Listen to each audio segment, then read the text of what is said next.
नमस्कार, स्वागत है आपका क्यूब मीडिया के विशेष कार्यक्रम धर्म धरोहर में। नमस्कार, क्यूब मीडिया 24 में आपका स्वागत है। सनातन संस्कृति और उसके रहस्यों से आपको रूबरू कराने के उद्देश्य से क्यूब मीडिया 24 ने ये विशेष कार्यक्रम धर्म धरोहर की शुरुआत की है। तो आज इस धर्म धरोहर के विशेष कार्यक्रम में हमारे साथ उपस्थित हैं साध्वी लक्ष्मीदास जी महाराज। जय श्री सीताराम। जय श्री सीताराम। साथियों, आज के कार्यक्रम में हम बात करेंगे भगवान राम के बारे में और उस सारे रहस्य के बारे में जिसकी वजह से भगवान राम और उनके चरित्र को हम सब जान पाए और आज भगवान राम भारत भूमि ही नहीं संपूर्ण विश्व के कण कण में व्याप्त है, ऐसी व्यवस्था को स्वीकार कर पाए। तो साध्वी जी, अभी 22 जनवरी भगवान श्री राम का अयोध्या में पुनः प्राण प्रतिष्ठा होनी है और फिर से वही राम जन्म स्थान को वो महत्व मिल जाएगा, लोग वहां तक जाना शुरू कर देंगे जी।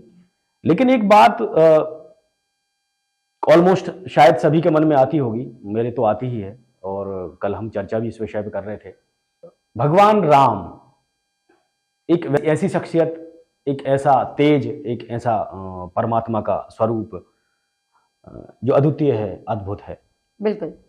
किंतु कहीं ऐसा नहीं लगता कि भगवान राम का अस्तित्व जो है, अस्तित्व तो है ही, लेकिन उसके अस्तित्व का जो विस्तार है, जो उसके अस्तित्व की जो पहचान है, उसके अस्तित्व की जो स्वीकृति है, उसके पीछे कुछ और है।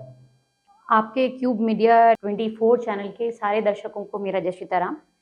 साथ ही साथ आपका जो प्रश्न है, उस प्रश्न का उत्तर देने से पहले मैं आपको एक बहुत महत्वपूर्ण बात बताती हूँ कि भगवान राम का जो 22 जनवरी को एक बहुत बड़ा आयोजन अयोध्या में होने वाला है, जो कि विश्वव्यापी है। उसमें भगवान राम के बाल स्वरूप की एक मूर्ति जो कि 3 प्रकार से बनाई गई है, उनमें से किसी एक मूर्ति को वहां प्रतिस्थापित किया जाएगा। लेकिन हमारे रामलला जो इतने वर्षों से, लगभग 100 वर्षों से अधिक हो चुके हैं, 400 वर्ष लगभग होने को आए हैं, तब से जिस स्थान पर एक आप लोगों ने सबने पहले देखा होगा, एक टेंट जैसी व्यवस्था थी जहाँ पर थे वो, कुछ समय से जो हमारा भारत, हमारा हिंदुत्व जो जागा है, जिसने उनको बाकी सब व्यवस्थाएं करके दी, तो उस कारण रामलला जो वन में निवास करके भी प्रसन्न थे, वो अपने धाम, अपने अवध के एक ऐसे सुंदर रामलला के अपने आश्रय में प्रस्थान कर रहे हैं, विराजित होने वाले हैं। ये सब हमारा सौभाग्य है। जिस प्रकार मैंने एक शब्द का प्रयोग किया कि मेरे राम तो वन में भी बहुत संतुष्ट थे, उसके पीछे कारण है। हम मानते हैं कि राम राम है, लेकिन राम के नाम से बड़ा इस दुनिया में कुछ नहीं है। और तो और ऐसा हमारे शास्त्रों में भी कई जगह लिखा हुआ है कि राम से बढ़कर राम का नाम।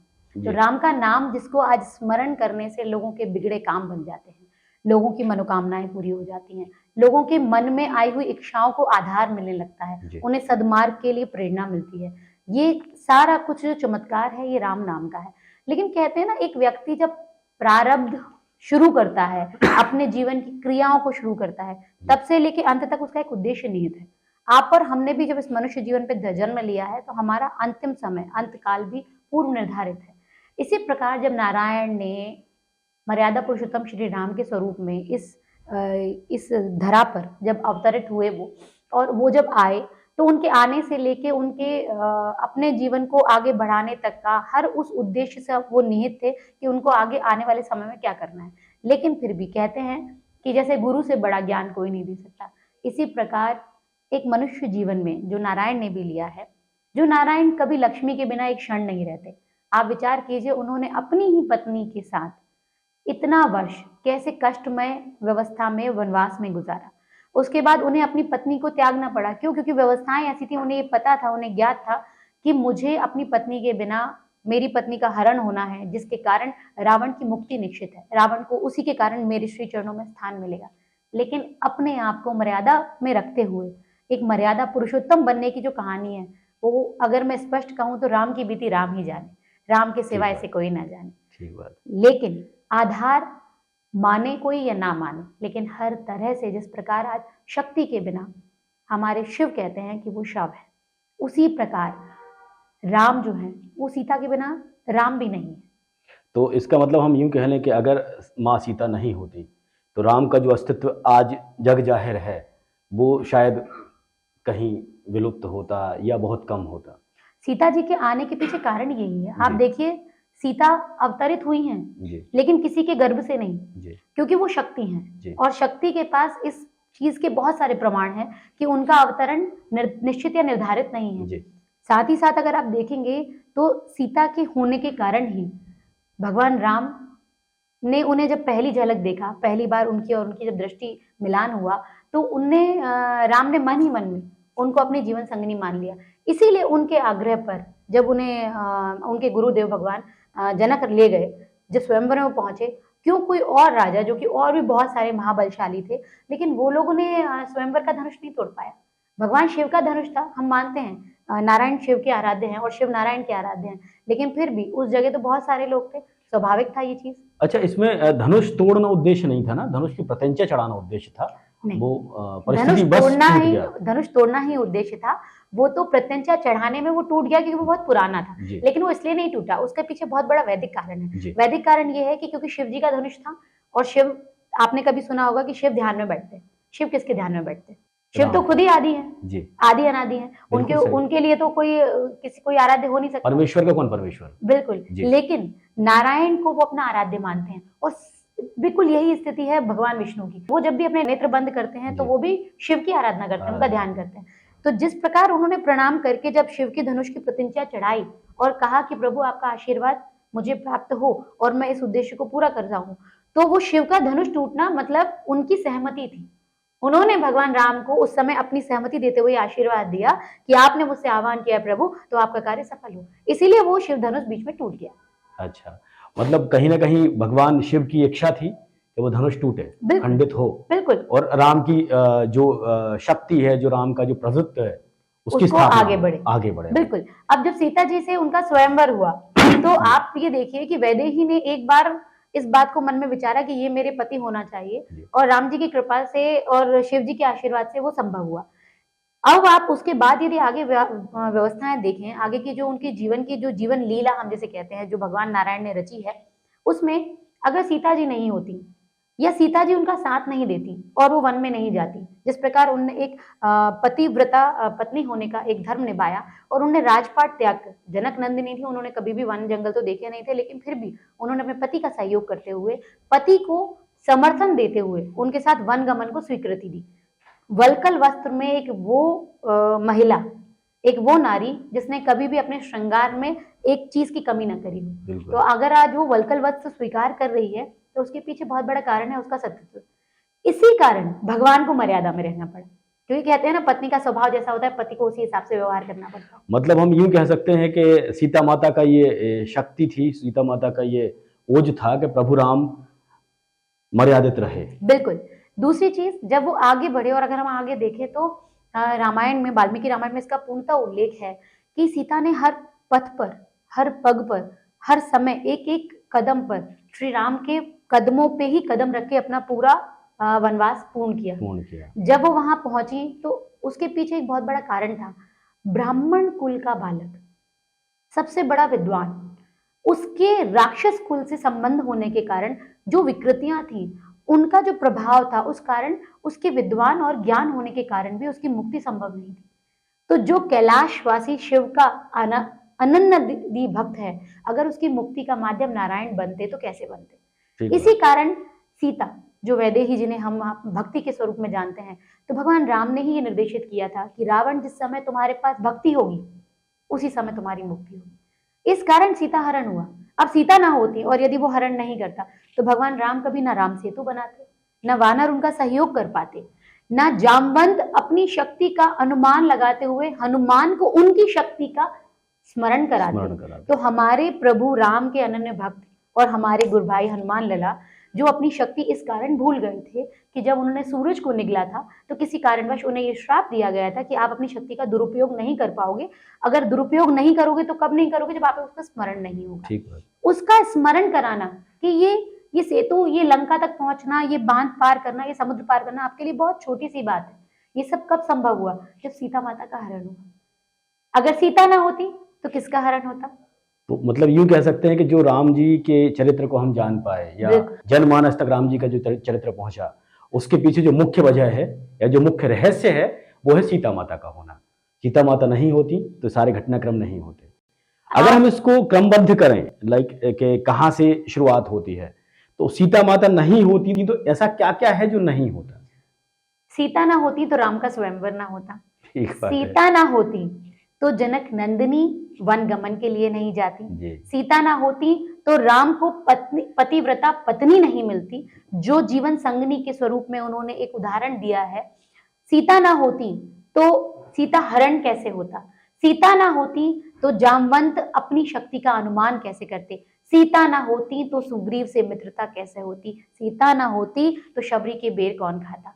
सीता ना होती तो अहिल्या का उद्धार कैसे होता? सीता ना होती तो भगवान राम, जिनके श्री चरणों से बहुत सारे जीवों का, जिनमें कि एक जटायु भी हैं, उनको मोक्ष की प्राप्ति ना होती। सीता ना होती तो हनुमान को अपने बल का अनुमान ना होता। सीता ना होती तो राक्षस राज ब्राह्मण कुल का विद्वान रावण मुक्ति धाम को अपने परिवार के साथ, इतने बड़े कुल के साथ, इतने बड़े राक्षस कुल को मुक्ति दिलाने में समर्थ ना होता। सीता ना होती तो लव कुश जैसे दो नन्हे मुन्ने हमें बाल स्वरूप में भगवान राम के अंश ना मिलते। सीता ना होती तो वाल्मीकि अपनी सारी शक्तियां लगा के भी, जिन्हें त्रिकालदर्शी माना जाता है, वो कैसे वाल्मीकि रामायण लिखते। और सीता ना होती तो हनुमंत किसको कथा सुनाते। सीता ना होती तो कैसे रामचरितमानस गाया जाता। सीता ना होती तो रामायण का पाठ करके हम जो हमारे कष्टों का निवारण करते हैं वो कैसे किया जाता। और सबसे बड़ी बात, जो कि कहने को बहुत छोटी बात है, राम के कष्ट तो राम ही जाने, लेकिन राम को मर्यादा पुरुषोत्तम बनाने के लिए सीता ही अमूल्य और अभूतपूर्व और मूल आधार है। मतलब सीता ना होती तो महर्षि वाल्मीकि को वजह नहीं मिलती, विषय नहीं मिलता, और वो वाल्मीकि रामायण का निर्माण ना करते, बिल्कुल रचित ना करते।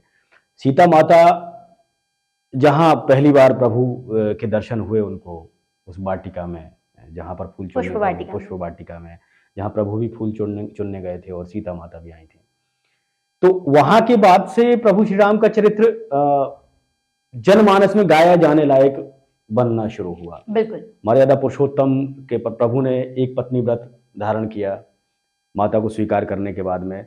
और सबसे मुख्य बात जो मतलब बहुत ही आह्लादित करती है, बहुत ही एक अजीब सा एक उत्साह देती है अंदर से, कि वो सतत्व की क्षमता देखिए आपके, जो आपने अभी बताया कि जिन्होंने कभी वन को महसूस नहीं किया, उन्हें वाटिकाएं देखी, वहां पर अपने सखियों के साथ जो भी उन्होंने घूमना फिरना किया, वन को महसूस नहीं किया, वो सीता माता अपने पति के लिए वल्कल वस्त्र में जाने को तैयार हो गई। मतलब सतत्व की जो शुरुआत है, जो आज हम सनातन में बोलते हैं कि अगर स्त्री पतिव्रत है और तो उसका सतत्व जिंदा है, तो उसे दुनिया की कोई ताकत नहीं हिला सकती, स्पर्श नहीं कर सकती, हिला नहीं सकती। और इसका सबसे बड़ा उदाहरण है कि सीता माता लंका में इतने दिन रही, लेकिन रावण उनको स्पर्श नहीं कर पाए। बिल्कुल। तो अगर मान लो ऐसा हम एक जस्ट ऐसे सोचते हैं, मान लो सीता जी ना होती, तो राम का चरित्र कितना होता और कितना बिल्कुल नहीं होता।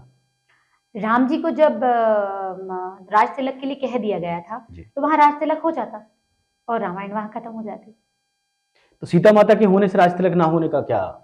क्योंकि सीता हरण अगर नहीं होना होता तो भगवान राम वनगमन के लिए नहीं जाते। अच्छा, रावण की मुक्ति नहीं होनी होती तो भगवान राम वनगमन के लिए नहीं जाते, क्योंकि हरण तो अयोध्या में तो संभव ही नहीं था। सीता हरण कहाँ हुआ? तो अब ऐसे देखेंगे तो मतलब जो राम का वनगमन था वो राम का वनगमन नहीं था, वो दरअसल एक व्यवस्था थी कि सीता माता को वन में जाना है और वहां वो व्यवस्थाएं ऐसी बननी है कि रावण उनका हरण कर पाए, जो उसके मोक्ष का कारण बन पाए। उसके पीछे एक और कारण है, अगर ये सब नहीं होता तो राजा दशरथ तो चक्रवर्ती सम्राट थे ही, तो फिर हम उनके कुल में इस प्रकार बड़ी ही कठिनाई से बहुत समय तक संतान न होने के बाद जब उनके यहाँ पर एक ये जो 4 पुत्रों का प्रादुर्भाव हुआ, इसका उद्देश्य क्या था? इसका उद्देश्य ये था क्योंकि उन्हें राजपुत्र की तरह राजगद्दी मिल जाती तो उनके नाम के आगे सिर्फ ये रहता दशरथ पुत्र श्री राम, लेकिन वो मर्यादा पुरुषोत्तम चक्रवर्ती महाराज सम्राट ये सब नहीं बन पाते, कि उसके लिए उनको अपनी खुद की उपलब्धियां अर्जित करनी थी। जब वो वनगमन के लिए गए, जब पहले वो शिक्षा के लिए गए, तो उन्होंने कुछ राक्षसों का संहार किया, जिससे ये पता चला कि हाँ ये बालक अब शिक्षा लेके स्थापित कर रहे हैं खुद को। लेकिन जब उन्होंने नंगे पैर वल्कल वस्त्र धारण करके और जिस प्रकार चलना शुरू किया, उसमें उन्होंने कई उदाहरण तय किए। शबरी के घर जाके उन्होंने ये बताया कि कोई दीनहीन नहीं है, जिसके अंदर प्रेम का भाव है भगवान राम उसके हैं। निर्धन के पास जाने से कभी व्यक्ति छोटा नहीं होता। जब उन्होंने अपने आप को नाव में बिठाने की बात करी तो नाविक ने उनसे जब कहा कि प्रभु पैर धो के ही बिठाऊंगा, तो उनने वहां ये नहीं कहा कि मैं राजा राम हूं, तुम मुझे मेरे अनुसार चलो। उनने उसकी वो बात भी स्वीकार करी। कहने का आशय वहां कहा है, जब आप अतिथि स्वरूप में किसी के यहाँ जाते हो तो अतिथि जो आपको अतिथि समझ रहा है उसकी व्यवस्थाओं के अनुसार आपको ढलना चाहिए, जो आतिथ्य ले रहा है। बिल्कुल ठीक है। तीसरी चीज, अगर ऐसा नहीं होता और भगवान राम वनगमन के लिए नहीं जाते तो कभी भी वो अपने प्रति अपने हृदय में समाये हुए भातृ प्रेम को कभी स्पष्ट नहीं कर पाते। लक्ष्मण से उनका प्रेम अपनी जगह, लेकिन उनका खुद ही कहना है कि भरत से ज्यादा प्रेम, जिसे के नाम से भारत को जाना जाता है, उससे ज्यादा प्रेम कोई किसी को नहीं कर सकता, क्योंकि वो भरत ही थे जिनके लिए राजपाट नहीं मेरे प्रभु श्री राम आवश्यक थे, और राम जी के लिए भी भरत आवश्यक थे। कारण उसका क्या है, जब भगवान राम वनगमन पे निकले और वो जब सुग्रीव के पास पहुंचे तो बीच में उन्होंने कहा, जो वन संगनी आई उन्होंने कहा कि भगवान आज आप हमारी कुटिया में विश्राम कीजिए। तो उन्होंने कहा कि माता मैं आपकी कुटिया में विश्राम तो करूंगा, लेकिन मेरा एक निवेदन है आपसे। अब राजा राम किसी से निवेदन कर रहे हैं तो व्यक्ति बड़ा अचंभित, बोले महाराज बताएं क्या सेवा कर सकता हूँ। बोले जिस मार्ग से मैं आया हूँ उस मार्ग पे बहुत कांटे हैं, कृपया करके उन कांटों को वहां से हटवा दीजिए। तो उन्होंने कहा प्रभु आप तो आ चुके, पत्नी भी आ गई, आपकी भाई भी आ गए, अब क्या दिक्कत है, पड़े रहने दीजिए।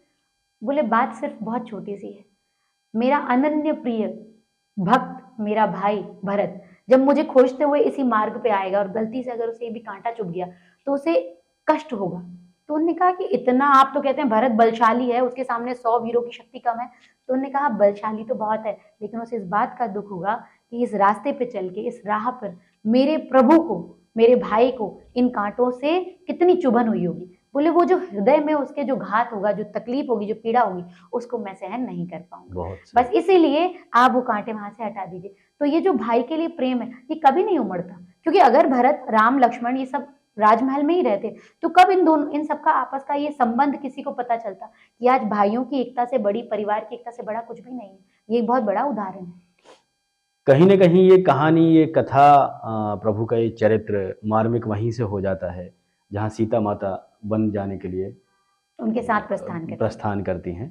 वहाँ से बहुत मार्मिक हो जाता है। लखन जी का अपना जाना था, उनका जो था कि एक रक्षा करेंगे प्रभु की, उनकी सेवा करेंगे, लेकिन मैया का जाना बहुत बड़ा। लखन जी के जाने में भी आप समझिए, जैसे हम सीता जी को शक्ति स्वरूप मानते हैं, वैसे ही वहां पर भी शक्ति का बहुत बड़ा त्याग है। उर्मिला का कोई दोष नहीं था, उन्होंने इस बात में सहमति देके खुद को अपने पति से 14 वर्ष वंचित रखा।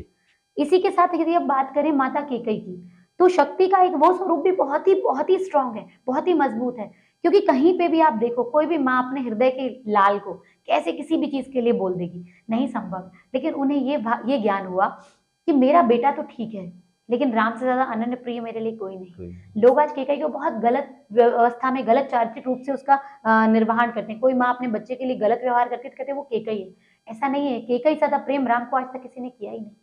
और वैसे भी हमारी सृष्टि में हर चीज का आधार शक्ति इसीलिए माना जाता है, उनमें सबसे पहली शक्ति माँ है।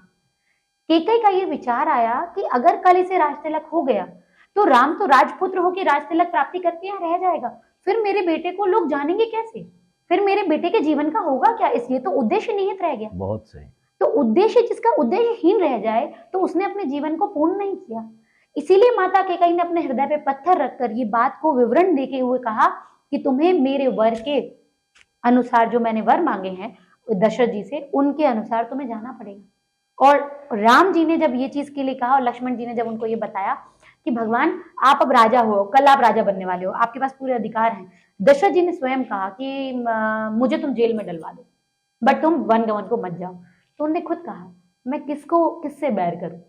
लक्ष्मण जी कहते हैं आप में जब शक्ति नहीं है तो फिर कैसे मैं आपको अपना आराध्य मानूं। तो उन्होंने कहा मैं किससे बैर करूं, उस पिता से जिसके प्राण मुझ में बसते हैं, उस माँ से जिसका एक क्षण मेरे बिना नहीं कटता। आज अगर वो किसी कारण से कह रही है तो कोई ना कोई कारण हो। मतलब केकई ने सिर्फ अपने व्यवस्थाओं को नियत रखने के लिए, सारी चीजों को प्रॉपर हो जाने के लिए इतना बड़ा कलंक स्वयं से स्वीकार किया। राम को मर्यादा पुरुषोत्तम बनाने के लिए पहला प्रारब्ध केकई ने किया, दूसरा प्रारब्ध सीता जी ने भक्त वत्सल बताने के लिए केकई ने इतना बड़ा प्रयास किया। तो ये सनातन व्यवस्थाएं हैं, सनातन संस्कृति है, और ये प्रभु के चरित्र को महान बनाने की शुरुआत है, जो कैकेयी माता ने किया, सीता माता ने किया। और देखिए ना, मतलब जैसे रावण का वध अनिवार्य था, सबरी के झूठे वेद नहीं, सबरी का प्रेम अनिवार्य था, बाकी सारी व्यवस्थाएं बन के अनिवार्य थी। गिद्धराज जटायु का संघर्ष अनिवार्य था, बिल्कुल। गिद्धराज जटायु का मोक्ष अनिवार्य था, बाली का मोक्ष अनिवार्य था। ये सारी व्यवस्थाएं अनिवार्य थी, और प्रभु का चरित्र इसीलिए महान होता है कि ये सारी व्यवस्थाएं अनिवार्य करने के लिए स्वयं और माता दोनों को कष्ट स्वीकार कर लिया। देखिए वही वाली बात है। इसमें एक आखिरी शब्द जो मैं कहूंगी आपको कि वाल्मीकि की रामायण लिखने में, तुलसीदास के रामचरितमानस को पढ़ के उसका पुण्य लाभ लेने में हमें जो आनंद मिलता है मनुष्य योनि में, लेकिन जब प्रभु ने, नारायण ने जब राम अवतार लिया और उन्होंने जो कष्ट सहे, या उन्होंने लक्ष्मी को जो सीता स्वरूप में थी उनको स्वतः जो कष्ट सहन करने पड़े, उनकी पीड़ा हम लोग एक बार कहते हैं ना, एक क्षण के लिए भी स्मरण भी नहीं कर सकते। हम आज कहते हैं आप तो भगवान हो, आपको क्या समस्या है। भगवान होना आसान नहीं। भगवान उस सिंहासन पे बैठे हैं जिसपे आपके भावों के बहुत सारे कांटे हैं, और उन कांटों के साथ ही उनको उस व्यवस्था को आगे बढ़ाना पड़ता है, तभी वो अपने सारे भक्तों को प्रसन्न रख पाते हैं। मतलब राम को जानना है तो उनके चरित्र को जाने, राम को जानना है तो सीता माता के अस्तित्व को जाने, राम को जानना है तो राम के अंदर के कष्ट को जाने, राम को जानना है तो राम के प्रभुत्व से ज़्यादा उस प्रभुत्व के होने के पीछे की व्यवस्थाओं को जाने, तब हम राम को जान पाएंगे, साथी जी, एक अंतिम सवाल, मतलब हम ऐसे कह सकते हैं कि ये जो, जैसे हम सीताराम बोलते हैं, है ना, या एक सिया के राम, एक सीरियल भी आया था, सिया के राम बोलते हैं, तो अभी ये सारी बातों से ये बात निकल रही है कि सिया के राम तो अपने आप में महान शब्द है ही, इससे ज्यादा बड़ी बात आ जाएगी सिया से राम, कि सिया थी तो आज राम तो राम है, लेकिन सिया थी तो सिया से राम का चरित्र सबके सामने आया, और वो चरित्र महान रूप में प्रस्तुत किया गया। बिल्कुल, इस बात से मैं पूर्ण सहमत हूँ। हम कहते हैं सीता के राम, इसे आप कह लीजिए सिया से राम। सिया है तो राम है। राम के राम होने के लिए भी सिया का होना बहुत आवश्यक है। तो आधार यदि सिया है, आधार यदि सीता है, आधार यदि माता है, तो ही प्रभु का अस्तित्व मर्यादा पुरुषोत्तम श्री राम के स्वरूप है। बहुत सही। तो प्रभु राम के बारे में जाना, साध्वी जी के माध्यम से बहुत सारे रहस्यों से पर्दा भी खुला, और कहीं ना कहीं हम इस बात पर पहुंचे कि राम तब राम होते हैं जब उनके आगे माता सीता होती हैं। इसीलिए हम सीताराम कहते हैं और सिया के राम कहते हैं। और यहाँ एक बात आज बातों बातों में सिद्ध हुई कि सिया के राम से ज़्यादा उचित है सिया से राम। जय जय श्री सीताराम। जय जय श्री सीताराम। क्यूब मीडिया 24 के साथ बने रहने के लिए आपका बहुत बहुत धन्यवाद। ऐसे ही धर्म से संबंधित सारे विषयों को जानने के लिए हमारे कार्यक्रम को देखते रहें, जिसका नाम है धर्म धरोहर। नमस्कार। जय सीताराम।